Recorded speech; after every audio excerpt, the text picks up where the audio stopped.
नमः संस्कृताय triple S classes में आप सभी प्यारे बच्चों आपका स्वागत है। प्यारे बच्चों, आज अपन लोग हमारी पाठ्य पुस्तक सेमुसी प्रथमो भागा नवम कक्षाई का 8 के चैप्टर पढ़ेंगे। चलिए देखते हैं 8 चैप्टर, जिसका नाम है लोहे तुला, लोहे की तुला। यह जो चैप्टर है यह पंचतंत्र नामक ग्रंथ से एक छोटा सा जो उसका है मित्रभेद उसके तंत्र से लिया गया है, और इसके जो रचयिता हैं वह विष्णु शर्मा जी हैं। और इस चैप्टर में लोभ के दुष्परिणाम को बताया गया है, और इस चैप्टर को मैं आपको पढ़ा चुका हूँ। जिसने भी मेरी वो वीडियो नहीं देखी वह फर्स्ट पार्ट में वीडियो देख लें। फिर भी मैं बता देता हूँ थोड़ी सी कहानी। एक जीर्णधन नामक व्यक्ति था, वह विदेश में अपने धन से कमाने के लिए गया, तो उसके पास एक तराजू थी, वह लोहे की तराजू थी। उस लोहे की तराजू को एक सेठ जी के पास में अपनी धरोहर के रूप में रखकर चला गया। और जब वह रख कर गया तो कुछ समय के बाद में वह अपने देश आया। तो देश में आने के बाद वह सेठ जी के पास गया और सेठ जी से कहा कि आप मेरी उस तराजू को लौटा दीजिए। तो सेठ जी ने कहा कि अरे वह तुम्हारी जो तराजू थी उसको तो चूहे खा गए हैं। जब ऐसी बात उसने सुनी तो वह बोलता है कोई बात नहीं, समय के मैं तो सभी सी मिटने वाली हैं, चूहे खा गए, खा जाने दो। अब आप मेरे साथ नहाने के लिए नदी के किनारे पर नहाने की जो वस्तुएं रहती हैं, टॉवल और साबुन वगैरह, यह सब लेकर के आप अपने पुत्र को भेज दो। तो उस सेठ ने अपने पुत्र धनदेव को बुलाया और कहा यह तुम्हारे चाचा हैं, इनके साथ में नदी के किनारे पर चले जाओ। अब जीर्णधन नदी के किनारे पर उसको ले गया और नहाने के बाद एक बड़ी गुफा में उसको छिपा दिया और बड़े लोहे के पत्थर से उस गुफा को ढक दिया।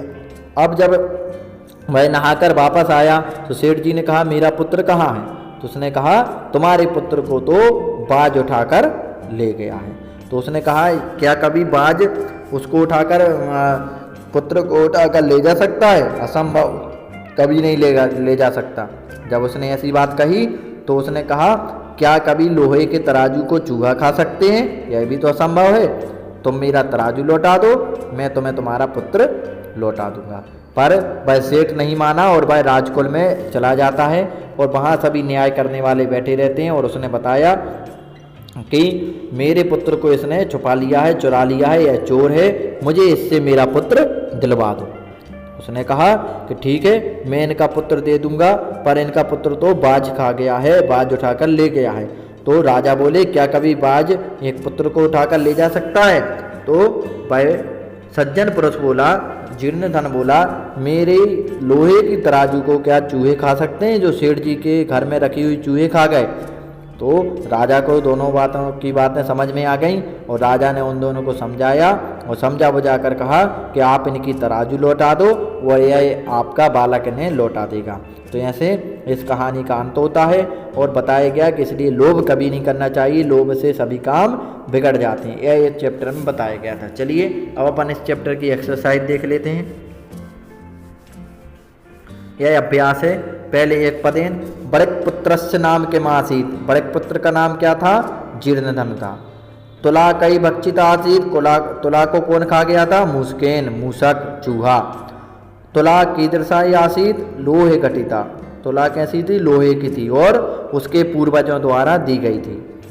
पुत्रः केन हता इति जीर्णधना बजती, पुत्र को कौन ले गया था? सैनेन, मतलब बाज उठाकर ले गया था। विवाद मनाऊ तऊ दौ बपी कुत्र गतऊ राजकुलम, दोनों कहाँ चले गए? विवाद बढ़ने पर राजा के घर, राजकुलम। फिर देश देशांतरम गच्छू मिच्छन बड़क पुत्रः किम वैचिंत्यत, तो यह इसका आंसर आएगा किम हटा देना, और वैचिंत्यत के आगे आप यत्र से लिखेंगे। यत्र स्ववीर्यता भोगा भुक्ता बसंती तत्र विवाहहीनः बसेत यह पुरुष धमः अस्ति, यह इसका आंसर।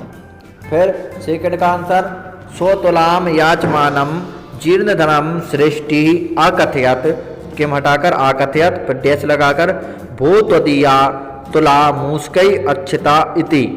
और तीसरे का जीर्णधना गिरी दोया द्वारम कया छाद ग्रह मागतः। जीर्णधन गुफा के द्वार पर क्या लगा के आ गया था? बृहद शिलया, मतलब बड़ा पत्थर, बड़ी शिला।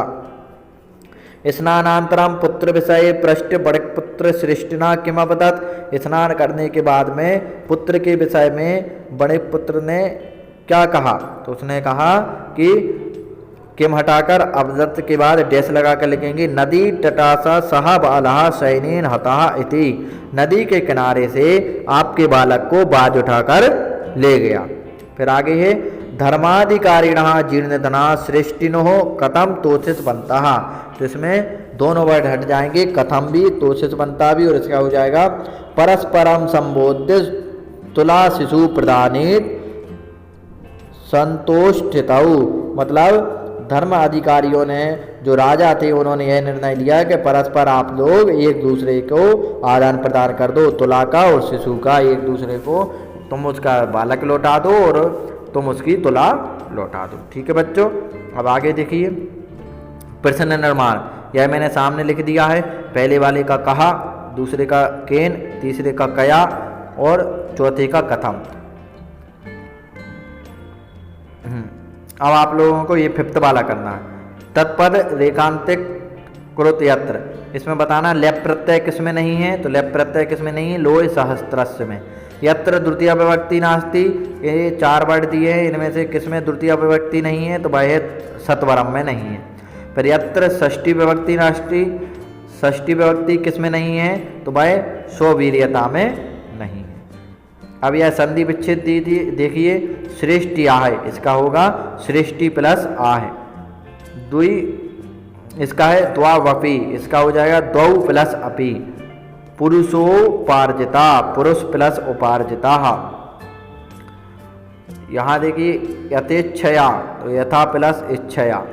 स्नानोपकरणम, स्नान प्लस उपकरणम। स्नानार्थम, स्नान प्लस अर्थम।